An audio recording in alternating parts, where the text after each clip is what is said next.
Then the Pharisees and some of the scribes gathered together to him, having come from Jerusalem. Now when they saw some of his disciples eating bread with defiled, that is, unwashed hands, they found fault. For the Pharisees and all the Jews don't eat unless they wash their hands and forearms, holding to the tradition of the elders. They don't eat when they come from the marketplace unless they bathe themselves. And there are many other things which they have received to hold to, washings of cups, pitchers, bronze vessels, and couches.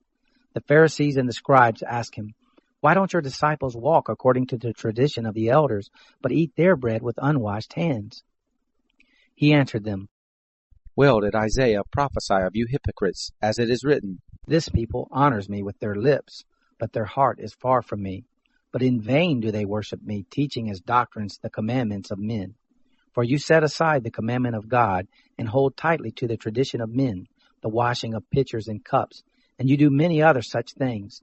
He said to them, "Full well do you reject the commandment of God, that you may keep your tradition.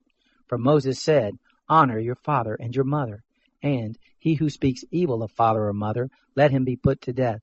But you say, if a man tells his father or his mother, Whatever profit you might have received from me is korban, that is to say, given to God, then you no longer allow him to do anything for his father or mother, making void the word of God by your tradition, which you have handed down. You do many things like this." He called all the multitude to himself and said to them, "Hear me, all of you, and understand. There is nothing from outside of the man that going into him can defile him, but the things which proceed out of the man are those that defile the man. If anyone has ears to hear, let him hear." When he had entered into a house away from the multitude, his disciples asked him about the parable. He said to them, "Are you thus without understanding also? Don't you perceive that whatever goes into the man from outside can't defile him, because it doesn't go into his heart, but into his stomach, then into the latrine, thus making all foods clean?" He said, "That which proceeds out of the man, that defiles the man. For from within, out of the hearts of men, proceed evil thoughts, adulteries, sexual sins, murders, thefts, covetings, wickedness, deceitful, lustful desires, an evil eye, blasphemy, pride, and foolishness. All these evil things come from within and defile the man." From there he arose and went away into the borders of Tyre and Sidon. He entered into a house and didn't want anyone to know it, but he couldn't escape notice. For a woman whose little daughter had an unclean spirit, having heard of him, came and fell down at his feet. Now the woman was a Greek, a Syrophoenician by race. She begged him that he would cast the demon out of her daughter.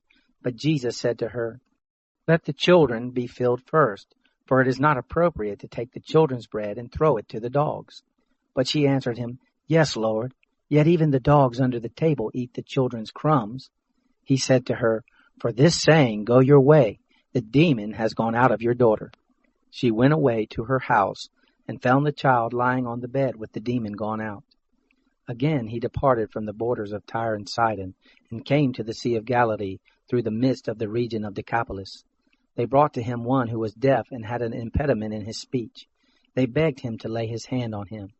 He took him aside from the multitude privately and put his fingers into his ears, and he spat and touched his tongue. Looking up to heaven, he sighed and said to him, "Ephphatha," that is, "be opened." Immediately his ears were opened, and the impediment of his tongue was loosed. And he spoke clearly.